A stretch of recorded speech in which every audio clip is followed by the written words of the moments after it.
This is Akashvani, a review of this week's Parliament proceedings read by Akhila.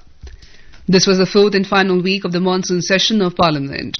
During this week as well, opposition members in both the houses created a massive uproar over the police action against students protesting NEET question paper leak and the theft of offerings from the Round Temple in Ayodhya. On Monday, 10th August, the Rajya Sabha passed the Bankers' Books Evidence Bill 2026. The bill was passed by a voice vote following a brief discussion amid a walkout by opposition parties. It has already been approved by the Lok Sabha during the current session of Parliament.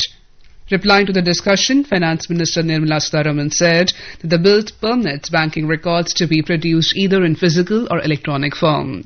Sitharaman clarified that digital payments through the Unified Payments Interface or UPI will continue to remain free for consumers. The bill, which has already been passed by the Lok Sabha last week, was approved by the Rajya Sabha and returned by a voice vote following a brief discussion and the Finance Minister's reply. Following repeated adjournments when the upper house met at 2 p.m., Rajya Sabha approved the Taxation and Other Laws Amendment Bill 2026. During the debate, a sharp exchange took place between DMK member P. Wilson and AIADMK's M. Thambidurai over Tamil Nadu's finances. The Taxation and Other Laws Amendment Bill 2026 replaces the 5th June ordinance that provided IT exemption to interest income and capital gains paid by foreign portfolio investors from investments in government securities. Meanwhile, in a conciliatory note, Parliamentary Affairs Minister Kiran Rijiju informed that the Lok Sabha on Monday, 10th August, that Home Minister Amit Shah will respond to the debate on the students' protests over NEET paper leak. Unrelenting opposition MPs trooped into the well carrying placards and raised slogans. BJP MP Jagdambika Pal, who was in the chair when the House reassembled at 2 p.m., said the government has agreed to the opposition's demand and urged members to restore order in the House. Despite the commotion, the government pushed ahead with its pending legislative agenda. Coal and Mines Minister G. Kishan Reddy introduced the Mines and Minerals Development and Regulation Amendment Bill 2026. RSP leader N.K. Premachandran opposed the introduction of the MMDR Amendment Bill, saying it is against federalism. Amid opposition din over various issues, Minister of State for Home Affairs Nityanand Rai introduced the Kerala Alteration of Name Bill 2026 to rename Kerala as Keralam. The State Assembly had adopted a resolution to this effect 2 years ago and Kerala government forwarded it to the centre in June 2024. Minister of State for Cooperation Muralidhar Mohol introduced the National Cooperative Development Corporation Amendment Bill 2026. Amid noisy protests by opposition members, Law Minister Arjun Ram Meghwal introduced the Tribunals Reforms Bill 2026. In his brief remarks, Meghwal made it clear that draft law does not change or alter the jurisdictions of the various tribunals but only makes the appointment process uniform. Members who had given notices to oppose the bill at the introduction stage chose not to speak amid the din. It was passed by voice vote without a debate as the opposition protest drowned the House proceedings. Once the bill becomes a law, the Tribunals Reforms Act 2021 will stand reappealed. The Lok Sabha was adjourned for the day soon after the passage of the Tribunals Reforms Bill 2026. The Rajya Sabha on Tuesday, 11th August, passed the Tribunals Reforms Bill 2026. The bill, already passed for the Lok Sabha a day earlier, was passed by a voice vote following a brief discussion in the upper house amid a boycott by opposition parties. Replying to the debate on the bill, Minister for Law and Justice Arjun Ram Meghwal said it has been brought with the objective of modern, independent and uniform tribunal system. Meanwhile, the Lok Sabha too passed the two bills on Tuesday, 11th August, without debate as the opposition protests continued unabated. Expressing anguish over repeated disruption of proceedings, Lok Sabha Speaker Om Birla asked the government and the opposition to arrive at a common ground so that the House can debate on key bills. When the House met at 2 p.m., the Kerala Alteration of Name Bill 2026, which seeks to change the state's name to Keralam, was taken up for consideration and passage. Amidst the commotion created by opposition members, Minister of State for Home Affairs Nityanand Rai moved the bill. Amid ruckus, the House approved the bill by a voice vote without a discussion. The Lok Sabha then took the National Cooperative Development Corporation Amendment Bill 2026, which aims to expand the jurisdiction of the NCDC. Amid the ruckus raised by opposition members, Minister of State for Cooperation Muralidhar Mohal moved the bill for passage, although it was originally listed in the name of Cooperation Minister Amit Shah. The House passed the bill by a voice vote without discussion. Under the bill, the NCDC would be empowered to directly provide loans and grants to cooperative societies or any entity engaged in the development of this sector. The Lok Sabha was adjourned for the day soon after the passage of the two bills. Rajya Sabha on Wednesday, 12th August, passed a bill to rename Kerala as Keralam with a voice vote. The Kerala Alteration of Name Bill 2026 was passed by the Lok Sabha on Tuesday. Replying to the debate, Union Minister of State for Home Affairs Nityanand Rai said, "Proposal to change the name of the state from Kerala to Keralam is not only a matter of pride for the people of Kerala but also for all Indians."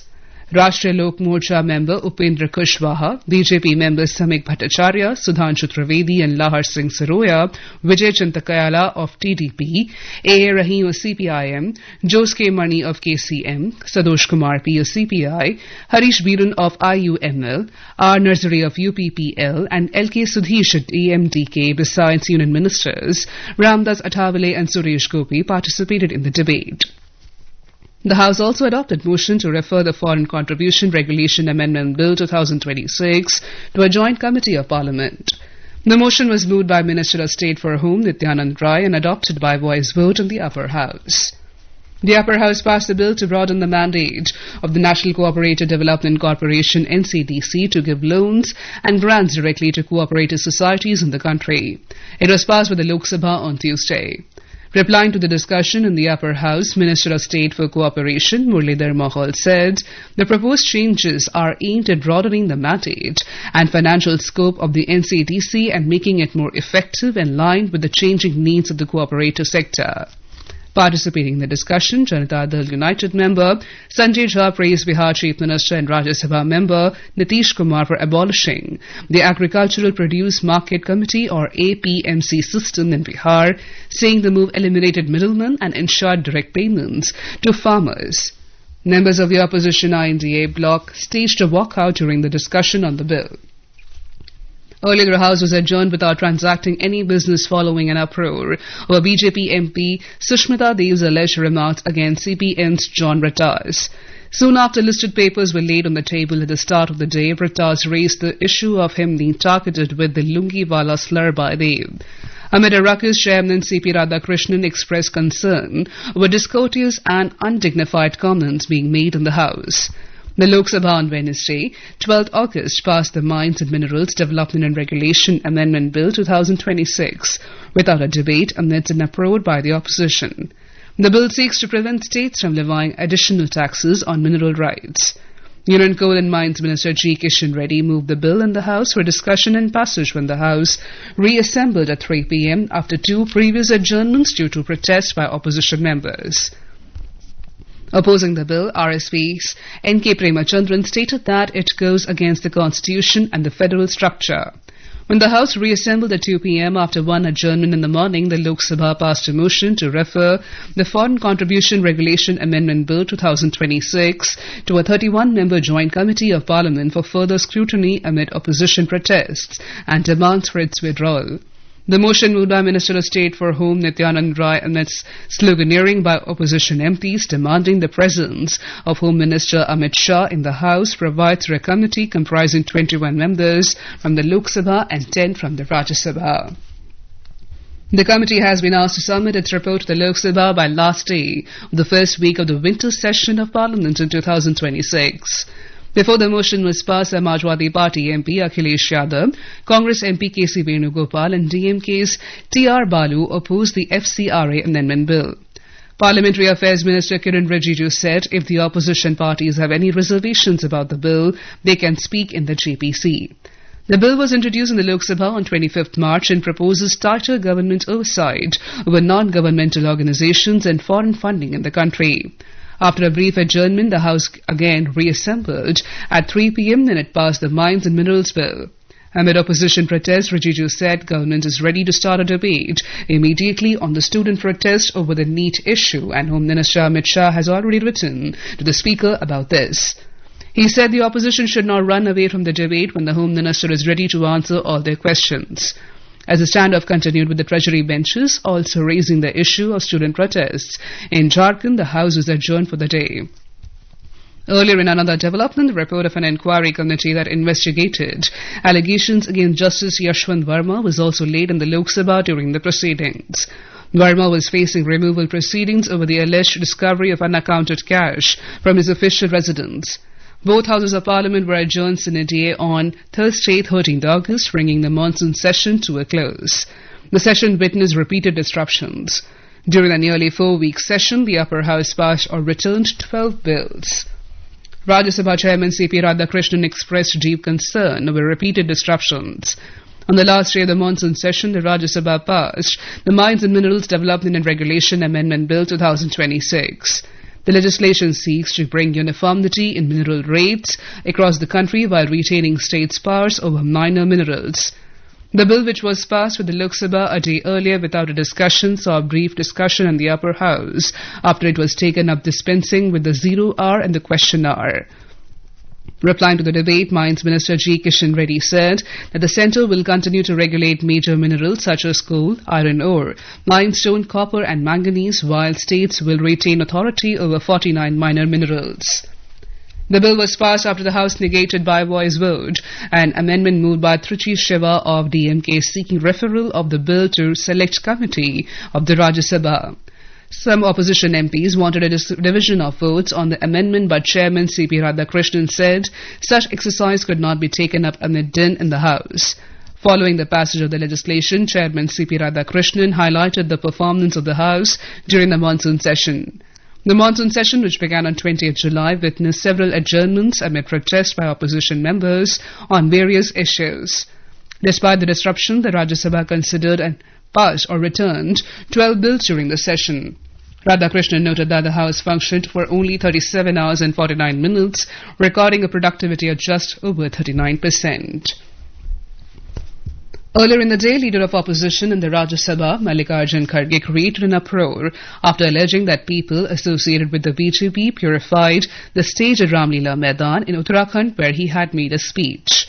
Kharge, who is also the Congress president, demanded that the case should be registered under the Untouchability Act against those who purified the stage at Haldwani. Leader of the House and Union Minister Nadda said BJP does not subscribe to such activities and the incident will be investigated. Chairman Radhakrishnan too condemned the incident and asked the government for investigation into the matter.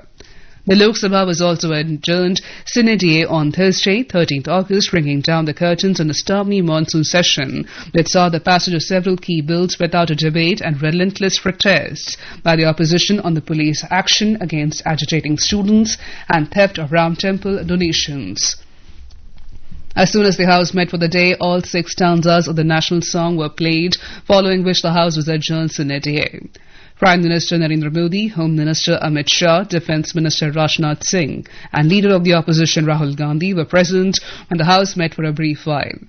In a departure from the customary routine, Speaker Om Birla did not read out the usual valedictory address, in which he highlights the performance and productivity of the Lok Sabha during a session. However, in a press conference held after the proceedings were adjourned, Parliamentary Affairs Minister Kiran Rijiju stated that the Lok Sabha's productivity during the session stood at a low of 19%.